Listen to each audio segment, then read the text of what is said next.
요즘 우리나라의 문화가 세계의 주목을 많이 받고 있죠. 그중 가장 자랑스러운 부분은 그것들이 우리가 무척 사랑하는 것들이라는 점입니다. 우리가 묵묵해오던 것, 먹었던 것, 만들어가고 있었던 이야기들이 이제는 세계의 사랑을 받고 있는 건데요. 특히나 콘텐츠 부분에서는요. 이제 시작이라고 할 정도로 한국에 거는 세계의 기대가 큽니다. 그렇다면 K 콘텐츠의 근원지는 어딜까요? 저는 바로 이야기, 즉 문학이라고 생각합니다. 얼마 전 문학계에 큰 의미를 가지는 시상식이 있었죠. 신격호 샤롯대 문학상이었습니다. 시, 소설, 수필 부문별로 대상작을 선정했고요. 6편의 최우수 작품도 발표됐습니다. 오늘은 세 분의 대상 수상자들과 함께 문학의 시선을 담아보겠습니다. 어서 오세요.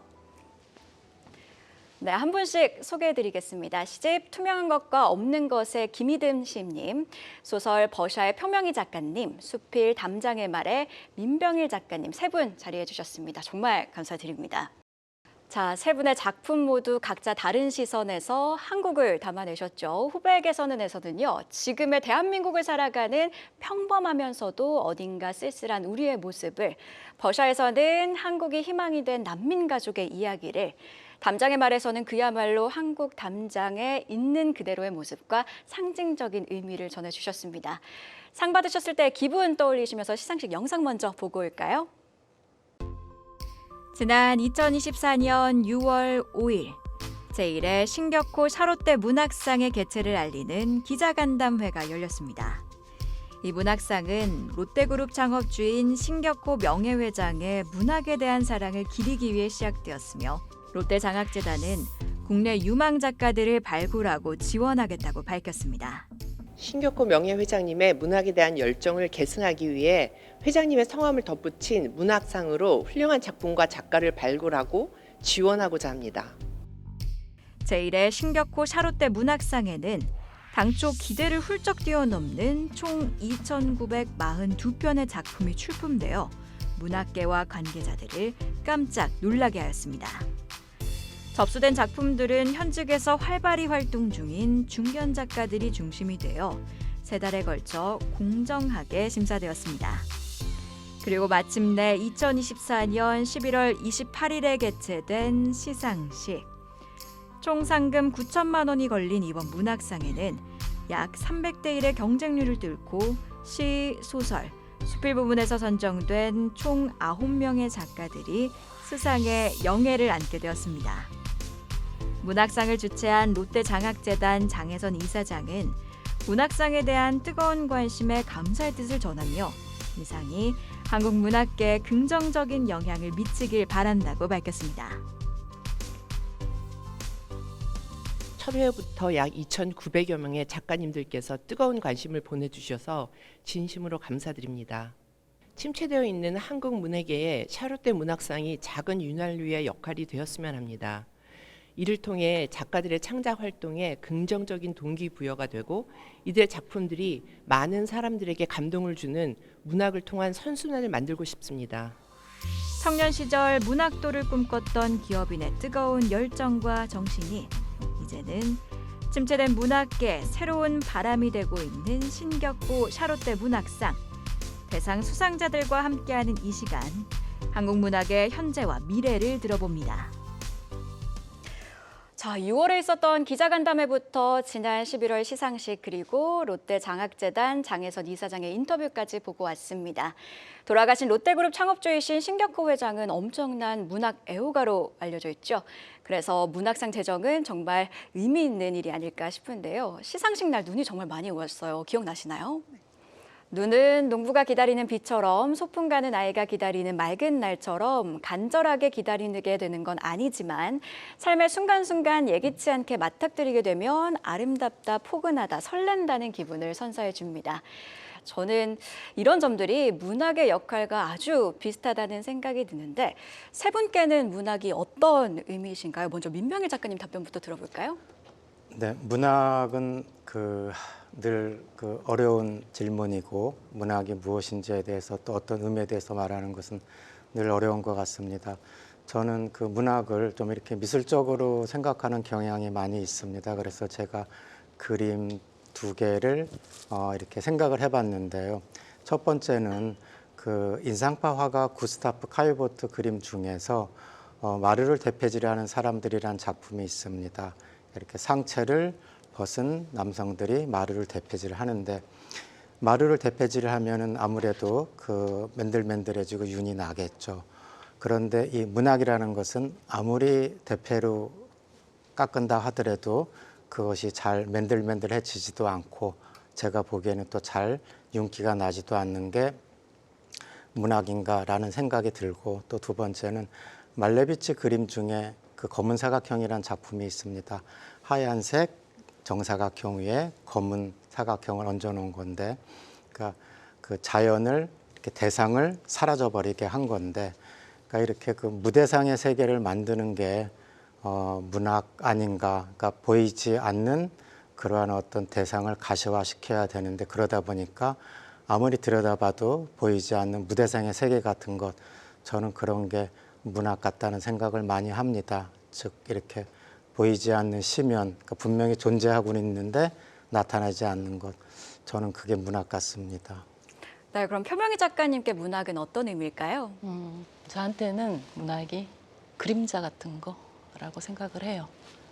때로는 정말 벗어나고 싶은데 도저히 벗어나지 않는 그림자라고 생각합니다.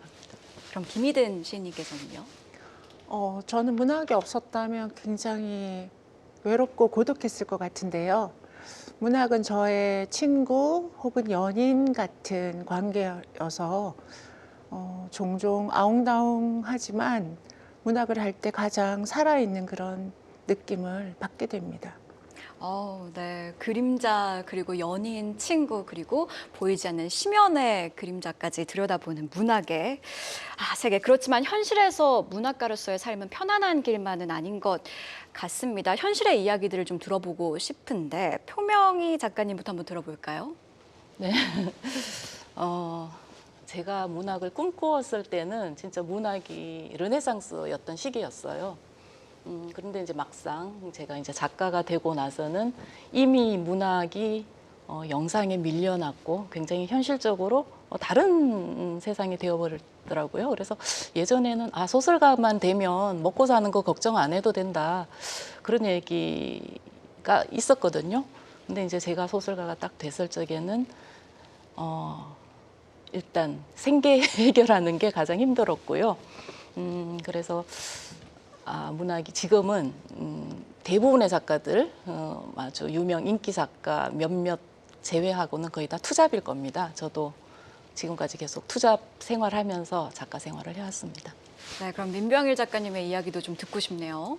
그 제가 잘 아는 그 이렇게 문학성도 높고 또 이렇게 대중성도 있는 한 여성 소설가 선배가 이미 오래전에 이런 얘기를 한 적이 있습니다. 자기가 세상이 이렇게 변할 줄 알았으면은 문학을 안 했다. 그러니까 그 선배는 미술을 그 조소를 전공한 선배인데 책이 너무 예전에 비해서 그 잘 나가질 않고 그러니까 멀티미디어 시대가 되면서 문학이 이렇게 죽어버리죠. 그래서 정말 문학을 한 게 후회한다는 이제 그런 말도 한 적이 있는데, 또 이렇게 오래전 소설가 박완서 선생님하고 해마다 이제 이렇게 봄 가을이면은 뭐 이쪽 남도 뭐 강진, 해남, 구례, 뭐 섬진강 그런 쪽, 그 다음에 강원도, 또 유럽이나 티베트, 실크로드 이제 이렇게 여행을 많이 합니다. 그럼 여행을 하다 보면은 뭐 사람들이 아무래도 자기 속내를 많이 하게 되죠.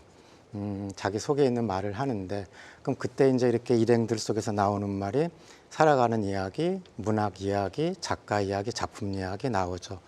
그러면 이제 그런 그 이렇게 그 인간적인 그 분위기 속에서 물어봅니다. 선생님은 작품을 쓰시면서 힘들지 않으셨습니까? 그러면은 박완서 선생님이 이런 말씀을 하십니다. 나라고 뭐 방앗간에서 떡갈에 떡 뽑아내듯이 그냥 줄줄 나오는 게 아니다.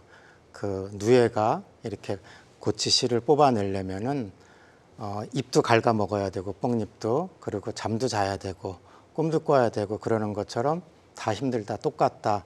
나라고 원고지 앞에 앉는다고 해서 그게 줄줄 나오지 않는다. 그러니까 끊임없이 부딪히는 수밖에는 방법이 없다.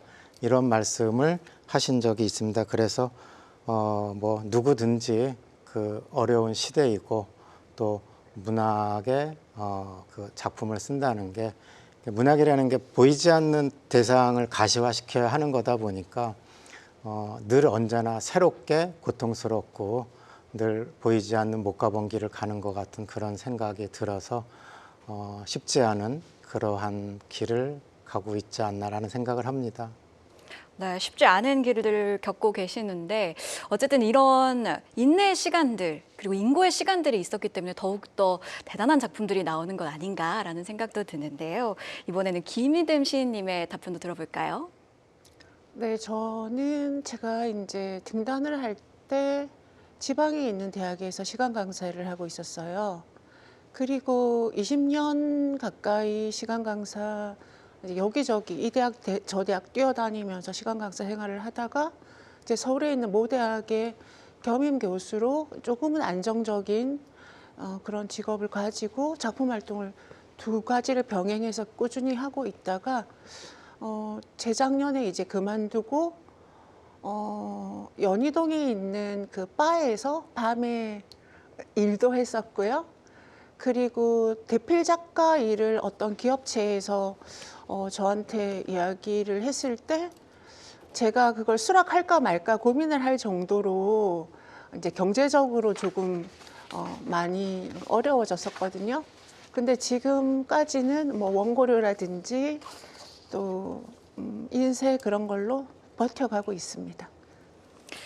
네, 그런 의미에서 기업의 관심과 투자는 더욱더 의미가 있을 것 같습니다. 신격호 샤롯대 문학상이 더욱더 큰 시상식으로 자리 잡으면 좋겠다는 생각이 드는데요. 세 분이 첫 회 수상자라는 점은 또 새로운 감회로 다가올 것 같습니다. 기업가 이름을 내건 최초의 문학상 그리고 최초의 수상자. 앞으로 이 상을 받은 작가들을 위해서 한 말씀을 해주신다면요. 민병일 작가님부터 들어볼까요? 저는 그 이번 수상을 하게 된 게 굉장히 운이 좋았던 것 같습니다. 그리고 또 다음에 이제 수상을 하실 그 다른 분들께 제가 뭐 저보다 더 훌륭한 작품을 쓰실 거라고 생각하기 때문에 그런 말씀을 드린다기보다는 저에 대한 말이고 또 저에 대한 다짐이라고 생각을 하는데 그 구동독에 그 우베 윤존이라는 그러한 소설가가 있습니다. 그 소설가가 독일의 제국 시대부터 1960년대까지 그 이야기를 4권의 소설집에 담아서 낸 게 있습니다. 독일어로는 야게스타게라는 그 이름이고 한국어로는 이제 뭐 기념일들 그런 말인데 이 작가가 이 작품을 쓰기 위해서 10년 동안 아무것도 안 하고 이 작품에 몰두를 합니다.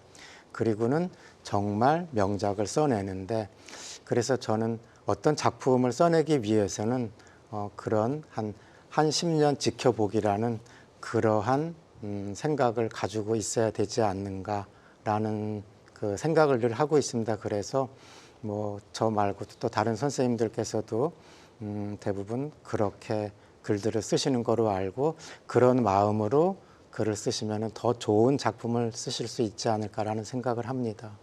네, 이번에는 표명희 작가님. 네, 들어볼까요? 이번 샤롯대 문학상 이름부터 일단 좀 경쾌해서 좋고요. 왜냐하면 기존의 이제 문단의 문학상들이 다들 이 한국 문단의 거목이신 대선배님들 이름으로 이제 나와서 뭔가 좀 중압감, 무게감이 좀 묵직함이 있었는데 샤롯대라는 소설 속 여주인공 이름이 들어가니까 굉장히 이제 경쾌하고 또 신선한 기운이 있어요. 그래서 기존 문학상하고는 어떤 차별화되는 어떤 신선함이 있는 그런 문학상으로 이제 계속 자리 유지를 했으면 좋겠고요. 그래서 이제 기존 문단의 문학상들은 대체로 이제 심사위원이 이제 정해져 있고 그분들한테 권한을 이제 위임을 해서 그분들이 추천하는 작품들만 이제 대상이 되기 때문에 일각에서는 그들만의 리그다 뭐 이런 약간 냉소적인 시선이 꽤 있었거든요. 그래서 요즘 기업에서도 이제 문학상이 이제 뭐 여기저기서 나오면서 좀 새로운 바람이 부는 것 같아요. 그래서 샤롯대 문학상은 일단 모두에게 열려 있는 무대고 그래서 젊은 후배 작가들도 열려 있는 무대에서 작품만 있으면 누구나 도전할 수 있으니까 열려 있는 무대로 마음껏 편하게 나와도 된다 이런 얘기를 해주고 싶습니다. 작가님들의 인간적인 면들도 좀 궁금해지더라고요. 그래서 인간 민병이, 인간 표명이, 그리고 인간 김희듬이 궁금해졌는데 민간적인 면들을 좀 이야기해 주셨으면 좋겠습니다. 1년 전 세 분은 어디서 무엇을 하고 계셨는지, 그리고 어떤 사람으로 살아가셨는지 먼저 민병희 작가님의 답변 들어볼까요? 저는 여전히 1년 전에도 숲을 산책하면서 달팽이처럼 느리게 걷고 있었고 또 문학이 잘 손에 잡히지 않으니까 문학의 손을 잡아보려고 계속 문학의 손을 더듬었고 또 문학 너무 막막하기 때문에 이게 막 아무것도 잡히지 않잖아요. 또 써지는 글도 그렇게 쉽지 않고 막막하니까 어떤 한 줄기 빛을 찾아보려고 여전히 궁리 중이었고 그리고 또 제가 바오밥 나무와 방랑자, 바오밥 나무와 달팽이라고 그렇게 철학 메르엔, 철학 동화 그런 걸 이제 이렇게 쓴 게 있는데 그 후속편을 어떻게 쓸까라는 생각에서 여전히 궁리 중이었고 모색 중이었고 숙고 중이었고 그리고 광주에서 이제 제가 명화 인문학이라는 그 과목을 강의하고 있기 때문에 그 강의를 하면서 뭐 그런 모색의 시간, 궁리의 시간, 산책의 시간 저는 그렇게 여전히 살고 있었습니다. 네, 이번에는 표명희 작가님의 답변 들어볼게요. 예, 저는 뭐 지금하고 크게 달라진 건 없고요. 그때는 저도 학교에서 여기저기 쫓아다니면서 문학 강의를 했었고요. 그리고 집에서 늘 외부 활동은 하지만 워낙 바깥 활동을 좋아하는 편이 아니어서 늘 집을 지키고 있었습니다. 김희든 작가님은요? 저는 페이스북을 보니까 과거의 오늘 이런 거 나오잖아요. 네, 그래서 맞아요. 아까 확인해 봤는데 그 홍대 앞에서 작년 오늘 저녁에 그 북토크를 하고 있었더라고요. 이번에 이제 수상 시집인 투명한 것과 없는 것 그 책을 출간해준 문학동네에서 주최를 해가지고 큰 홀을 빌려가지고 낭독회를 하고 있었는데 독자분들이 꽤 많이 오셨던 그런 날이었어요. 네, 이렇게 뭐 꾸준함이 또 좋은 작품으로 이어지지 않았나라는 생각도 드는데요. 문학가시잖아요. 그래서 문학가의 문학가는 누군지 이것도 좀 궁금해지는 것 같아서 한 분씩 여쭤보도록 할게요. 먼저 민병희 작가님 여쭤볼까요? 저는 이제 산문을 어느 순간부터 이렇게 써야 되겠다는 생각을 해가지고 산문에 대해서 이렇게 좀 많은 시간을 보냈습니다. 그러면서 제가 이렇게 늘 선망했었던 산문의 한 이상적인 것은 첫 번째는 알베르 까미의 티파사에서의 결혼에 나오는 정말 미학적인 아주 문학적인 산물의 보물이라고 생각을 했었고 또 다른 하나는 아주 미학적이고 사유 깊은 그리고 철학적인 글을 쓰고 있는 독일의 철학자이자 문학평론가인 발터 베냐민. 저는 이 두 사람의 글을 통해서 제가 글을 어떤 방향으로 이렇게 써야 될까. 알베르 까미의 티파사의 결혼을 통해서는 굉장히 문학성 깊은 어떤 은유 그런 것들을 제가 늘 보고 담고자 했다면은 발터 베냐민 글을 통해서는 뭐 예를 들면 베를린의 유년 시절에 나오는 그런 짧은 산문들 보면서 어떻게 사유 깊은 그런 미학에 도달할 수 있는가. 저는 이제 그 두 개의 작품과 두 작가가 저한테는 굉장히 이렇게 큰 상 같은 그런 작가였었다고 생각을 합니다. 표명희 작가님의 문학가는 누구실까요? 네, 꼭 한 명을 꼽으라면은 지금은 옛날에는 그렇게 못 꼽았어요. 근데 지금은 꼽을 수 있습니다. 저는 카프카예요. 카프카의 블랙 유머를 굉장히 좋아합니다. 그럼 김희든 작가님은요? 저는 너무 많아가지고 지금 약간 적어보고 있었는데 지금 가장 최근에 생긴 문학가, 저의 문학가로는 버샤의 표명희 작가님, 네, 그리고 담장의 말 임병희 작가님이에요. 왜냐하면 이렇게 큰 인연이잖아요. 그래서 저의 문학가로 제가 영입을 지금 저 혼자서 마음대로 네, 했어요. 그래서 역시 신선한 네, 말씀이시. 임병희 선생님의 담장의 말에 보면은 저기 담양의 그 창평 고택 쪽 그 담장도 사진 찍으신 것 같던데 그 고택이라기보다는 이렇게 그 엄청 허물어져 가는 예, 오래된, 그러니까 사람들이 예. 잘 안 다니는 그러니까 사라져가는 그러한 담장들. 그래서 저희 다음에 3명이서 같이 담장 보러 다니면 좋을 것 같아요. 저는 한번 언제든지 준비가 돼 네, 있습니다. 문학과 우리 3명이서 네. 그래서 선생님 그걸로 소설 쓰시고 저도 시 쓰고 한번 남도 언제 쪽으로 오시면은 제가 예. 안내를 한번 하겠습니다. 가이드. 예. 저도 세 분을 저의 문학가로 영입을 하고 싶은데 저는 같이 이거 가시고 저도 껴주시면 네네. 너무 좋을 것 같아요. 그럼 배낭 매셔야 되는데. 아, 좋습니다. 좋습니다. 배낭 메고 저도 가서 어떻게 하면 더 좋은 네. 진행자가 될 수 있을지 한번 고찰해 지금도 보도록 너무 하겠습니다. 잘하시죠. 네. 감사합니다. 근데 제가 아직 얘기 다 안 끝났는데요. 그 문학가의 문학가라고 하면 저는 솔직히 말해서 제가 초등학교 다닐 때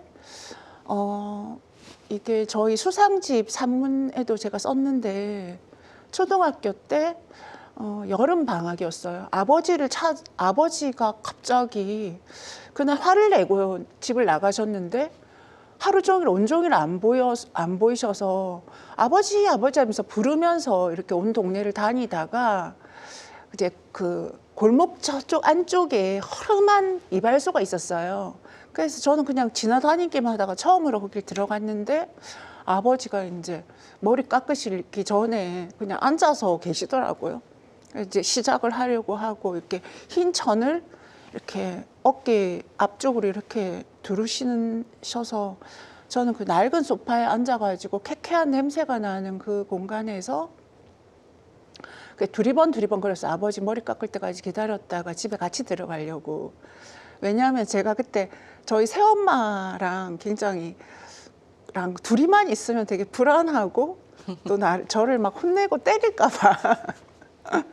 그래서 이제 아버지가 이발을 다 하실 때까지 이제 기다리고 앉아 있었는데 그 벽에 어떤 농부가 소를 이렇게 쟁기질해서 이렇게 밭을 가는 그런 풍경화가 있었는데 거기에 정말 어울리지 않게 시가 적혀 있었는데요. 푸시킨의 시였어요. 삶이 그대를 속일지라도 슬퍼하거나 놓여 말라. 슬픔의 날을 참고 견디면 기쁨의 날이 찾아오리니. 뭐 그렇게 인생은 언제나 슬픈 것 이런 식으로 가는데 제 그 어린 마음에 이렇게 앉아서 보는데 너무 이렇게 이상한 거예요. 아이러니한 지금 이 시간에 해가 질 것 같은 한 여름날에 덥고 냄새나는 이 공간에 저 무슨 그림하고 어울리지 않는 저 시는 도대체 뭘까? 저는 그때 굉장히 쇼크를 받았어요. 아, 저런 걸 시라고 하는구나. 그걸 깨달았어요. 그래서 저는 이번에 이제 샤롯테 문학상을 받게 되면서 이런 어떤 길고 긴 시간의 끝에 내가 이렇게 푸시킨이라는 이름의 어떤 명예로운 상을 받게 되었던 걸까? 그렇게 생각을 했고요. 그리고 이거는 굉장히 원초적인 것이고 제가 이제 문학과의 문학가라고 한다면 저는 이제 대학에 들어가서 제일 처음으로 번역한 게 아까 표명희 작가님도 말씀해 주셨는데 저는 처음 한 게 헤르만 헤세였어요. 헤르만 헤세의 아주 짧은 어떤 에세이 같은 거였어요. 그 다음에 프란츠 카프카도 번역을 해봤고요. 그 다음에 혼자서 이건 번역은 하지 않았지만 그 젊은 베르테의 슬픔 같은 경우는 원서로 읽고 그렇게 하면서 시작은 독일 문학으로 시작을 해서 그 다음에 그 전반적인 유럽의 어떤 문학으로 이렇게 넘어가게 되는 그런 경험을 하게 됐었죠. 예. 네, 이렇게 세 분의 답변을 들어보면 문학이 또 다른 작품으로 이어지고 작품이 또 다른 위대한 작품으로 이어지고 이게 바로 문학의 힘이지 않을까 이런 생각도 듭니다.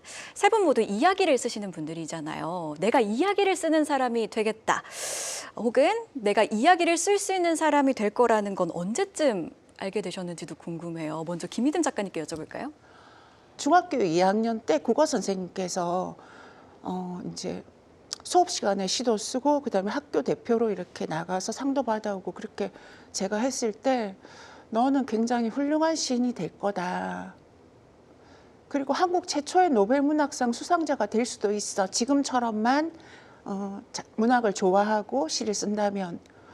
근데 그 예언이 틀리신 것 같아요. 두 번째로 받으시면 되죠. 네, 그럼 민병일 작가님은요?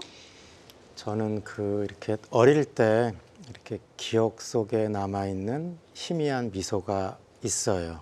그게 정체가 뭔지 모르겠는데, 그리고 또 이렇게 누군가 나를 안아준 것 같은 이렇게 온기, 흔적, 이런 것들이 저한테 이렇게 글을 쓰게 만들지 않았는가라는 생각이 들고, 제가 6살 때 30살 되신 젊은 어머니가 일찍 돌아가셨거든요. 그러다 보니까 이제 항상 무엇인가 동경을 하게 되고, 또 그 어머니에 대한 그리움 같은 것도 굉장히 깊었을 것이고, 그런 것들이, 그런 그리움들이 저를 문학으로 이끌지 않았는가. 그러니까 제가 문학을 했든 문학을 하지 않았든 항상 제 안에서 이야기를 만들어가고 있었던 것, 그게 제가 문학을 하게 된 그러한 요인이 되지 않았을까, 그런 생각을 저는 해봅니다. 결국 세 분 모두 문학과 운명이었네요. 만날 운명이었네요. 자, 요즘 지하철에서 다시 책을 읽고 있는 사람들이 늘어나고 있는데 요새 읽으신 책도 어떤 건지 궁금하고 또 책을 읽으실 때 어떤 식으로 독서를 하시는지 너무 궁금해요. 저는 개인적으로 요즘 필사에 꽂혔습니다. 필사를 하면 좀 더 여운을 오래 즐길 수가 있더라고요. 김희든 시인님께서는 어떻게 책을 읽고 계신가요? 필사를 하신다고요? 네. 곧 작가님이 되시겠네요. 아, 근데 또 짜라쓰기 수준이어서. 그게 제일 중요해요. 깊이 읽는 거니까. 경쟁자가 한 명 더. 그러면 저도 한 제 3회 샤롯대 문학상 등록해 보도록 하겠습니다. 좋습니다. 작품 활동한 지 꽤 오래되었으니까, 예, 한 몇 년 지나면 30년 돼갈지도 몰라요. 그러다 보니까 이제 주변의 동료 작가님들께서 시집이라든지 소설책, 뭐 에세이, 기타, 뭐 희곡 같은 경우도 그래서 일주일에 아마 책이 7권 이상은 오는 것 같아요. 그러다 보니까 이제 거의 도서관 수준으로 집에 책밖에 없죠, 거의. 그렇게 되니까 이제 좀 닥치는 대로 읽는 것 같아요. 책들을 막 오는 책은 다 읽어야 되니까 이렇게 읽고, 그리고 또 일주일에 한 번은 서점을 꼭 가요. 그래서 새로 나온 신간, 내가 읽고 싶었던 책이 뭐가 있나 그렇게 확인하고, 그래서 좀 다독하는 편이고, 닥치는 대로 좀 많이 막 시집 반쯤 읽다가 다시 이제 소설책 읽던 거 읽다가 또 밤에는 이제 에세이가 좋더라고요. 침대에 누워서 이제 에세이 읽고 잠이 들고 그렇게 하는데, 최근에 제가 사서 읽은 책은 한국계 미국인 차학경이라고 하는 작가의 딕테라고 하는 책인데, 그거는 이제 딕테는 프랑스어로 받아쓰기라고 하는 거예요.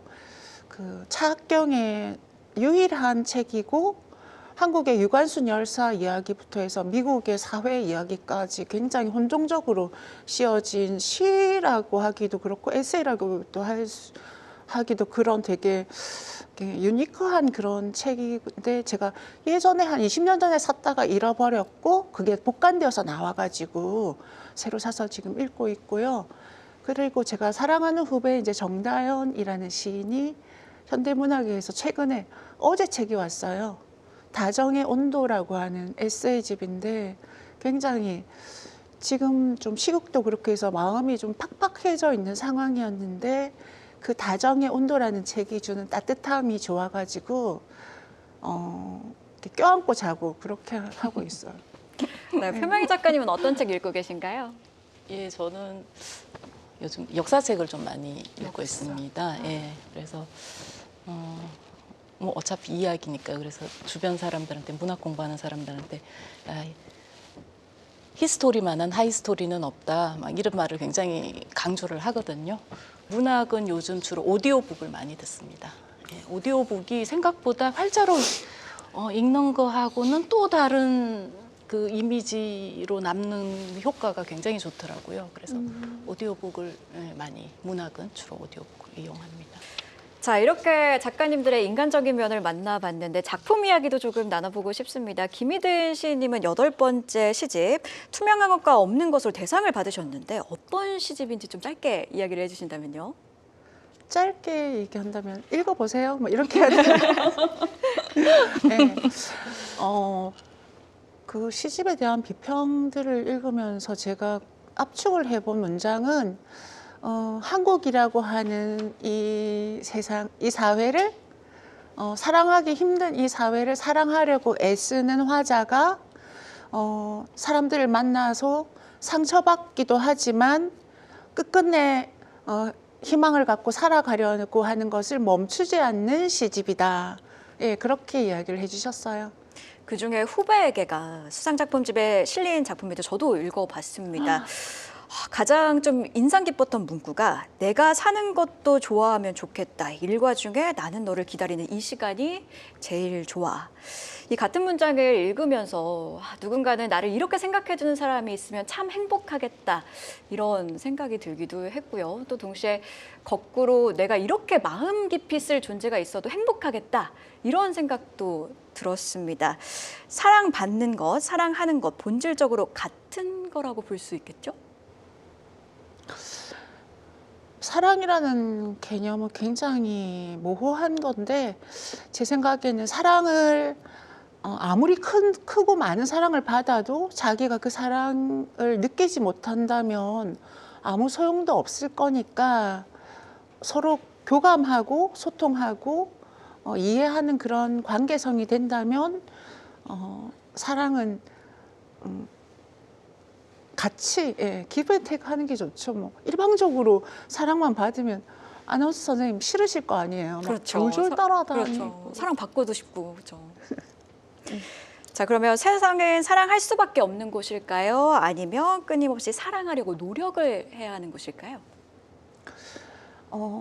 제가 예전에 읽었던 어떤 책에 지금 사랑하지 않는 자 유죄 이런 굉장히 강렬한 제목의 책을 잠깐 읽은 적이 있는데 저는 사랑이 너무 강박적으로 이렇게 살포되어서는 안 된다고 생각해요. 그러니까 학생이나 혹은 저한테도 너는 누군가를 사랑해야 해. 사랑하지 않는 건 사람이 아니야. 그런 것은 저는 일종의 폭력이라고 생각하고 그 개념에 너무 얽매이지 않고 나는 지금 솔로라서 슬퍼. 나는 누군가를 사랑하고 있지 않아서 내가 뭔가 감정적인 불구성이 있나? 이런 생각을 하지 않고 자연스럽게 없으면 없는 대로 또 사랑의 마음이 생기면 생기는 대로 이렇게 좀 살아가게끔 자유롭게 개개인을 인정해 주었으면 좋겠어요. 네, 이번에는 버샤의 표명희 작가님과도 이야기 나눠보도록 하겠습니다. 버샤는 어떤 작품인가요?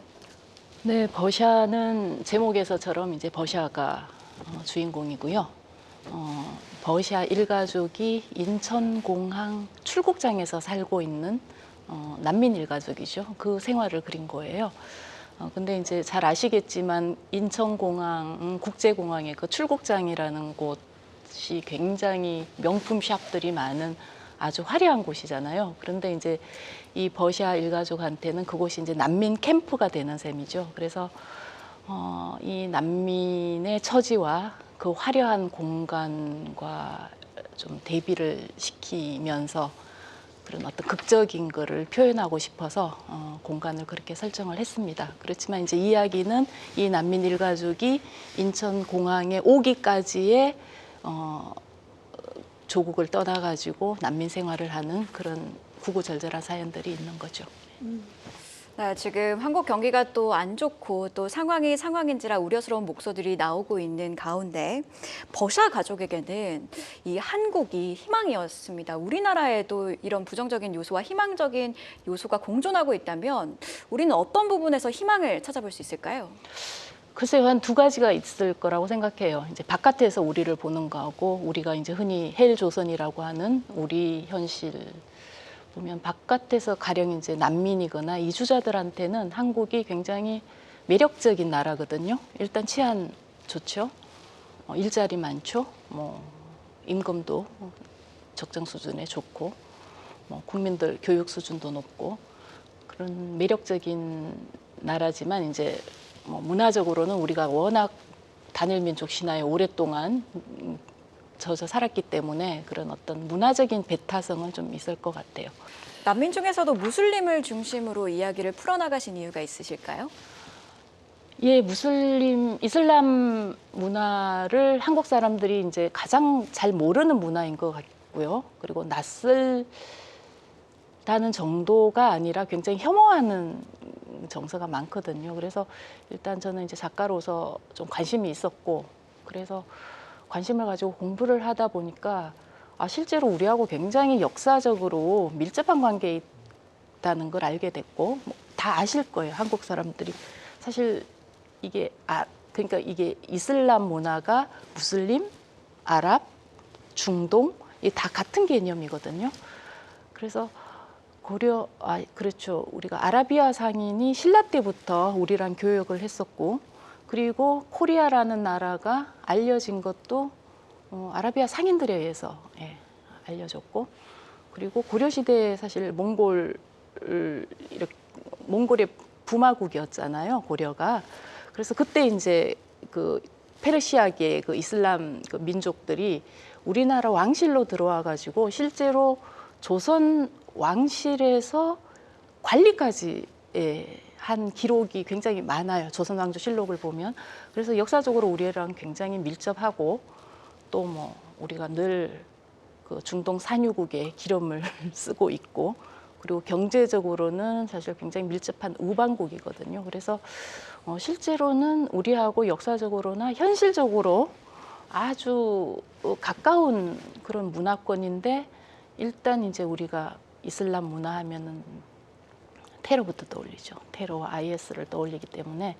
근데 이제 이슬람 세계 속에서도 IS나 뭐 그런 테러 집단들은 불법 단체예요. 그래서 극소수에 불과하고 전체 무슬림 인구하고는 아무 상관이 없는데, 하여튼 그런 편견이나 선입견을 좀 없애는데 버샤가 좀 역할을 해줬으면 좋겠습니다. 예.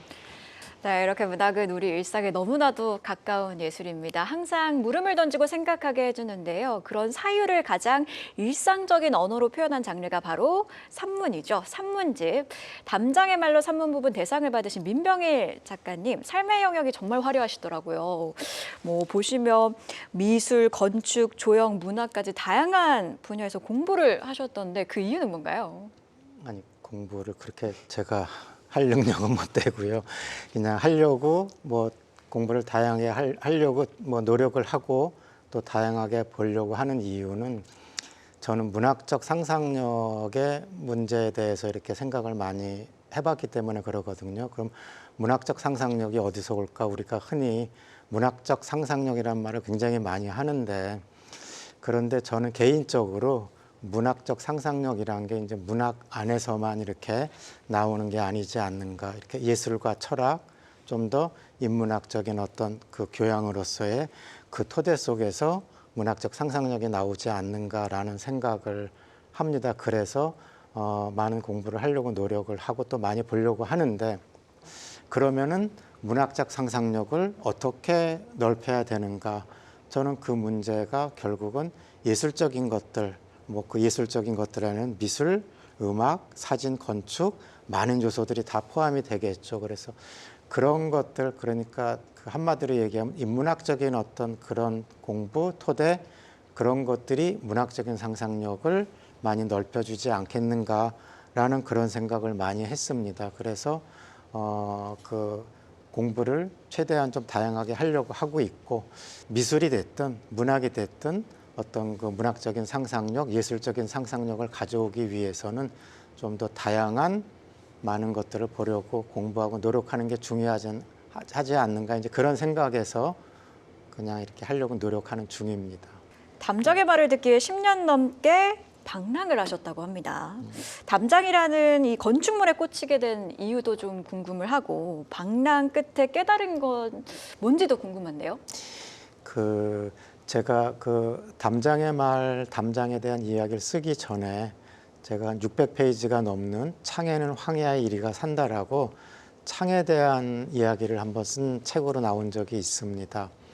그런데 창이 됐든 담이 됐든 우리 삶하고 굉장히 밀접한 인연을 가진 것이고, 또 사람들은 창을 통해서 세계를 갖다가 인식을 하고 또 많은 생각을 하게 되죠. 그래서 그런 연장선상에서 그 창이 됐든 담이 됐든 10년, 15년 이렇게 넘게 오랫동안 제가 다녔었는데, 근데 이제 롤랑 바르트가 이런 말을 한 적이 있습니다. 신화는 아무것도 보여주지 않고 아무것도 숨기지 않는다. 저는 그 말이 저건 담장이구나 라는 생각을 했어요. 왜냐하면 담장이야말로 이렇게 미토스, 그러니까 신화적인 그 이미지를 저는 가지고 있다고 생각을 했습니다. 미토스란 말을 이렇게 보면은 거기에는 소리, 말, 이야기, 그 다음에 신화 전설, 그 다음에 동화적인 모험, 이제 이런 내용들이 다 들어가 있거든요. 그래서 우리가 이렇게 담장을 보면은, 시골 가서 사라져가는 그런 담장들을 보면은, 저것은 저 시간에 낡아가면서 그대로 삶의 이야기를 온전히 다 담고 있잖아요. 사람은 부재합니다. 그 집에 살았던 사람들은 지금은 존재하지 않아요. 그런데 담장은 여전히 존재하면서 우리들한테 말을 걸어오고 있습니다. 그래서 저는 그것들을 보면서 담장이야말로 삶의 또 다른 역사를 보여주는 거울이라고 생각을 했고, 저는 그 속에서 어떤 사람의 흔적, 그런 인간성, 그 삶의 이야기, 그런 것들을 담벼락을 통해서 담아내고 싶었기 때문에 이제 그 책을 쓴 것이고, 10년 넘게가 됐든 15년 넘게가 됐든 그걸 담을 찾아서 방랑을 한다고 어떤 지혜가 있겠습니까? 제가 도인도 아니고. 그런데 제가 깨달은 거라면, 어떤 진리 같은 게 하나 있다면은 그거는 부재한다는 것, 그리고 저 담장도 언젠가는 사라질 텐데 그래도 이런 삶의 이야기들을 담장을 통해서 남겨놓는 것도 작가로서 또 의미가 있지 않는가, 그런 생각을 하게 됐습니다. 네, 저희가 지금 담이라는 공간에 대한 이야기를 하고 있는데, 김희듬 작가님께서 작은 서점을 운영을 하셨다고 하죠. 지금도 운영 중인가요? 네, 되게 뼈아픈 질문이신데요. 네, 저는 일선 호수공원 앞에서 동네 책방을 6, 7년 정도, 7년 가까이 운영을 했었는데, 이제 그 공간은 굉장히 예뻤고 중세시대 그 건물처럼 그 천장이 굉장히 높아가지고 사람들이 들어오면 흰 벽에 높은 천장 때문에 시원한 느낌도 받고, 그 책방에서 큰 길 건너면 바로 호수공원이었어요. 그래서 산책하고 와서 책 구경하고 그렇게 했었는데, 행사도 북토크 그런 것도 많이 했어요. 한 2, 300회? 동네 사람들이 이 동네가 분위기가 바뀌었다. 동네 사랑방이다. 또 어떤 작가님은 작은 문화 발전소다. 이렇게까지 얘기했지만, 이제 코로나 시국이 오고 이렇게 낭독해도 또 북토크도 할 수 없는 이런 시절이 되면서 이제 아르바이트 하시는 분도 계셨고, 또 월세도 굉장히 높아가지고 지속할 수가 없었어요. 그래서 대출도 받고 그렇게 했지만 접었고요. 언젠가 상황과 여건이 된다면, 네, 이렇게 시청자분이 누가 이렇게 건물을 이렇게 무료로 사용하라고 이렇게 해주신다면 제가 멋있는 책방을 열어서, 네, 선생님께서 사회 봐주시고 우리 크게 이렇게 문학에 오픈 관한 세레머니를 네, 하면 좋을 것 같아요. 네, 알겠습니다. 자, 이번에는 새 작가님들께서 앞으로 걸어갈 길들에 대해서 대담을 나눠보도록 하겠습니다. 문학가들이 도전이 멈추지만 않는다면 김희든 작가님과 표명희 작가님도 문학이 우리 존재의 수수께끼를 풀 수 있다고 보시는지요? 먼저 김희든 작가님 답변 들어볼까요? 이 세계, 이 우주에서 가장 미스테리한 것 같아요. 인간이 무엇인가? 산다는 게 어떤 가치가 있을까? 이런 생각들은 문학을 통해서 해답이 제시되기는 어렵다고 생각하고요. 끊임없이 그것이 무엇일까? 어떻게 살아야 할까를 계속해서 스스로에게 또 타자에게 질문해 가는 그런 형식이 문학이 아닐까 그렇게 생각을 합니다. 네, 표명희 작가님은요? 네, 작가의 본연의 업무겠죠. 수수께끼를 푸는데 아무도 생각하지 못한 답을 도출해내는 것. 그게 작가의 사명이 아닐까 싶습니다. 자, 제가 드린 이 수수께끼에 대한 질문은 사실 민명희 작가님의 수상 소감문에 들어있었던 한 문장인데 민명희 작가님께도 한번 여쭤봐야 되겠죠. 어떻게 생각하시나요? 맞기는 한데 또 맞으면서도 좀 이렇게 좀 끔찍할 정도로 좀 틀린 면도 있는데 문학이 존재의 수수께끼를 풀어가는 기호라고 제가 이제 이렇게 그 소감문에서 이야기를 한 것은 결국은 그 시인 라이너 마리아 릴케가 두이노의 비가에서 이런 말을 합니다.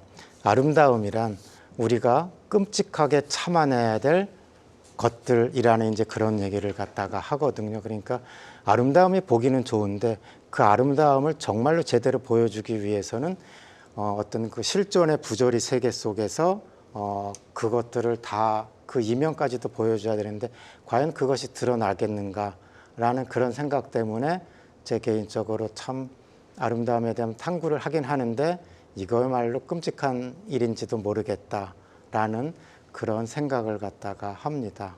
그래서 저는 존재의 수수께끼를 풀어가는 어떤 기호로서의 문학이라는 게 참 그 길이 보이지 않는 길에서 길을 찾아야만 되는 그러한 엄청난 끔찍한 그러한 일이지 않는가. 그럼에도 불구하고 문학 하는 사람들은 또 그 길을 갈 수밖에 없는 것이겠죠. 네, 끝으로 김희등 작가님께서는 어떤 시를 쓰는 시인이 되고 싶으신지 또 그리고 두 분 작가님께서는 어떤 메시지와 어떤 이야기를 써내려가는 작가가 되고 싶은지 여쭤보고 싶습니다. 김희등 작가님 먼저 들어볼까요?